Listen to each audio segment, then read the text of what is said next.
Hi, Namaste friends. The last two videos of South Africa have seen ample sightseeing of South Africa. If you liked it, you would be now thinking to how to make a trip to South Africa. Today we are taking you from South Africa, from Cape Town to Garden Route. Not many places are known as Garden Route. Garden Route is not a route to the garden. The whole area is garden.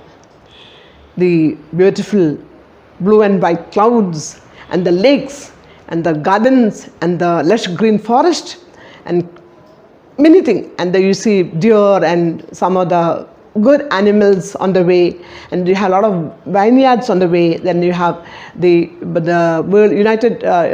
World Heritage Centers over here, Unesco World Heritage Centers, and you also see a good food. You have crocodile farm, you have Cango Natural Wildlife Center, as well as you also have the Cango Caves, and you have, again, as I told you, Knysna, the lake, and the beauty of it is something. It's like, God painted this place. It's something like this. And you have the Oudtshoorn, the world Ostrich capital, and so many things. Tomorrow we'll be seeing the complete sightseeing of Garden Route, the many places on the Garden Route. So enjoy the video, but please do share this video. Don't forget to subscribe and also comment, put your valuable comments. Thank you. Cape Town's coast is also full of natural wonders. You can spot along such spectacular Chapman's Peak Drive, as I told you. And as you see the Table Mountain, next to Table Mountain is the beautiful Kristenbosch National Botanical Gardens. There are many sites which are of UNESCO World Heritage. And the Cape Forest region is also UNESCO World Heritage site.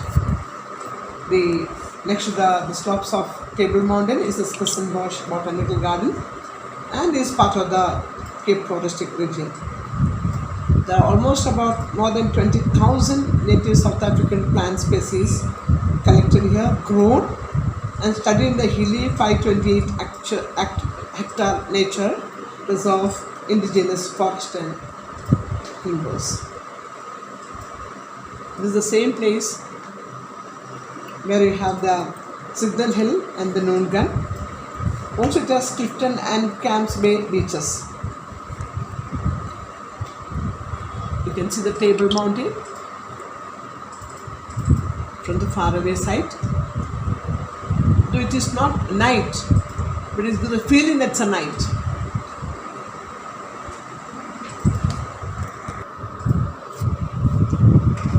You see the Victoria and the Alfred Waterfront. You have seen the Chapman's Peak Drive, the Falls Bay. Yes, now we are going ahead for the sightseeing of Cape Town with the Legislative Assembly building and the other administrative buildings, etc. And there is the beautiful garden. Actually, it's more than 1,470 flower species. The planet's richest coral kingdom, caracals and baboons. In the park, Devil's Peak flanks the mountain on the east. And as I told you about the Lion's Head on the west, by the strait known as the 12 Apostles' Room over the beach resorts on the Atlantic Ocean.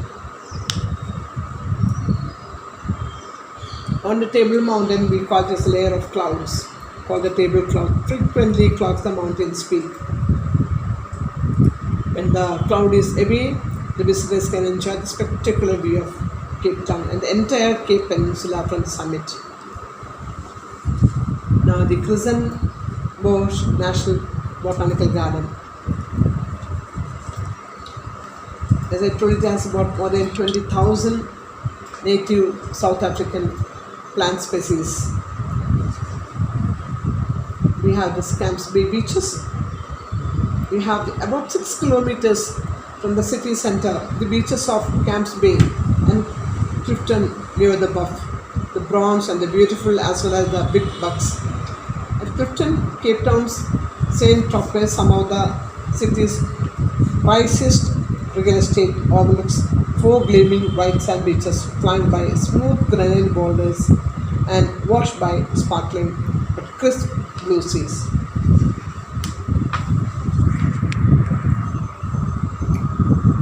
Millions of visitors a year flock here to the shop, jazz venues, restaurants, hotels, theatres, drama schools, cinemas, and museums. The Chapman's Peak Drive is about 25 kilometers from the city centre. That is Chapman's Peak Drive, affectionately called the Chappies by the locals.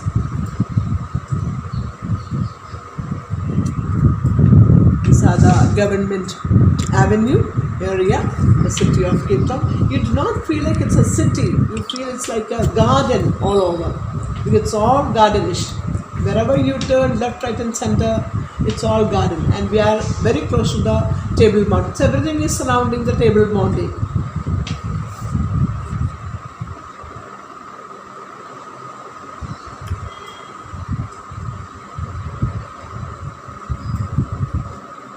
The Chapman's Peak Drive is one of the most jaw-dropping driving routes in the world, passing panoramic Chapman's Peak Point along the way with 114 curves carved into the rock face, some perched more than 500 meters above the sea. This is not a route for those prone to motion sickness, so we are not taking them over there, but we are into the beautiful garden of Cape Town. That you can sit, relax, enjoy, mesmerize, can do everything. You also can always see some wedding parties. There will be someone got married and taking the pictures or taking some other points all the way. One cannot miss the sights of this place.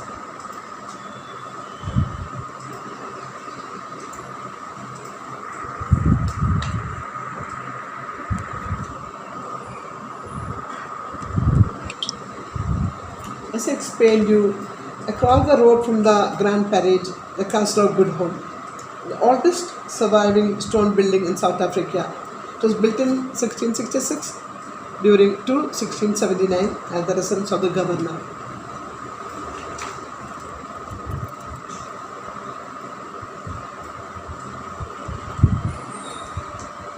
Thunderous falls, beautiful sand beaches, and cliff mountains, the boats, the huge trees, the flowers, and of course the Table Mountain, the different mood swinging clouds, the forest. It is not a forest, but it's a garden forest, I should say. It's all made of Cape Town and the Cape of Good Hope and the Cape Point and the Western Capes. You can see the garden, so beautiful it is. It just goes in acres and acres. It's known as Cape Floral region. It's a UNESCO World Heritage Site. It is one of the richest areas of flora in the world. The scenic drive from the Cape Town along the Cape Peninsula takes travelers past the surf breaks of Luxembourg and the pretty seaside town of Kalk Bay, as well as the prime penguin viewing beaches at Town, which you have already seen. There is some artwork done in between the places. There is all species of flora and fauna. Cape Town is something you just have to experience. You can't explain. Experience and remain over there for days and weeks. The nature will cure you. The nature will take you to any heights. And the nature will make you cool, calm, sober person by holding you to that extent. There's something you view when you see Cape Town. As you know, in South Africa now, many people, mainly the white people, don't live much in Johannesburg, which is, pet name is Joburg. They live in Cape Town area. Last year there was a not last year before, there was an acute shortage of water. Now they come to an understanding with the situation. They were careful. There was a time, there was enough, plenty of water, lakes and rivers, but many are prone to dry. Now we are moving out of Cape Town for the garden route. Now we have almost finished Cape Town. As I told you, to finish Cape Town, you need to stay over there for maybe a month. With such a scenic beauty, you don't get such many places anywhere in the world. The people are very happy about it. They are singing and dancing and enjoying the sceneries and sight. Very good. Now we are onto the garden route. The garden route is you are going right from Cape Town across to George. This combines of the Garden Route National Park, Knysna, Cango Caves, and the Robben Nature Reserve in Pilanesburg Bay. And it goes up to Port Elizabeth. From George, the airport, we take the flight to Johannesburg. Then it goes to the eastern side of South Africa. It is a 200-kilometer stretch of coast connecting Mossel Bay to the Storms River mouth with a garden route with sandy beaches, lovely lakes and lagoons, shady evergreen forest and prota-studded slopes. You can see the picture is all there. The region is home to the Patchwork Garden Route National Park and a host of protected indigenous forests. There are also vineyards. We take the people to the vineyards. They can buy wine over there. They can also experience the wine. It's really beautiful, picturesque, spectacular route what we are seeing with lakes and lagoons. This popular driving route passes through rolling green hills, pretty coastal towns, lagoons, lakes and coastal cliffs. Highlights of the garden route include the charming town of Knysna, as I told you, snuggled between dense forest and a sparkling lagoon. We have a Knysna Lake Drive. We also see Oudtshoorn from here. We go to Oudtshoorn. The Green Route National Park is it's so gorgeous with tidal pools and thick forest. And many of you would have heard about the Oudtshoorn's Ostrich farms and of course Cango Caves and the seal colony of the Robben Nature Reserve. We are in a small town now. Many would like to have a toilet stop and tea, coffee, etc. It's raining, not raining, but drizzling. We haven't started to see the big five or the national park for the game reserve. Yet to come, that will be in the Johannesburg area. There's also in the Port Elizabeth. We have skipped the Port Elizabeth because then it takes about more than 20 days tour. I have just not mentioned about Pretoria here. Pretoria is about 55 kilometers from Johannesburg. It's the administrative capital of South Africa. Actually, it is worth visiting for its impressive lineup of historical buildings, monuments, museums, etc. It has the purple hues of jacarandas in the spring. Pretoria is a beautiful city with parks and gardens again. The Victoria National Botanical Garden, the Woodchucker Monument, Freedom Park, the largest zoo, and a touch of peaceful nature reserves within the city limits. with diverse wildlife and an abundance of birds in Pretoria. For those people who would love to visit Pretoria, must do so, but you must have an itinerary of at least 20 days to cover all the places. Even if you stay for 6 months, nothing less in South Africa. That good it is.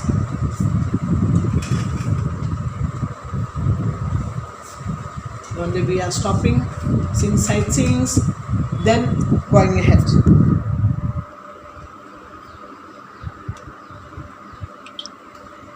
The route is so beautiful. We just don't feel like taking the eyes out of the place. And when it is drizzling, the climate is just fantastic. Awesome. This feeling of marvelousness will remain with you even after coming from the South Africa tour. Because everything is nature. More than the cities, all are outskirts. And even the city is like outskirts in South Africa. You see, hardly it is evening, but people started putting the lights. And you see many of the foreign countries, we'll talk about Europe, America or South Africa or Japan. The moment the nature shows little less shining, little cloudy, little darkness, the vehicles are supposed to put their lights on. Not like the cruising and bruising lights here. Now this is evening time. We are almost clearing the Cape Town points. We are on the garden route. We'll be to the next point now very soon, to a hotel. In Knysna and Oudtshoorn as well as Cango Caves, etc. hotels are beautiful because it is interior. The hotels interior are like in our Kerala, we have in Vagamon, we have in Munnar, we have in North Malabar, we have many places like in the Kasaragod and Kannur district, many interior places. It's like that. Then you can see the amount of food laid down for our group. We are very happy to see the group coming from India, and they tried their best to make us so happy with the laying down of many varieties of the food. You can see even coconut over there. Our customers are finding it difficult which one to choose and what to eat because that many items are there. It's only one stomach, but items are plenty. It's always like that. And you see, in South Africa, people somewhat have our colors because a lot of Indian origins, and even the people who are, because it's for ages, the evolution. Many people, because they marry with different people, so it changes. The hotel.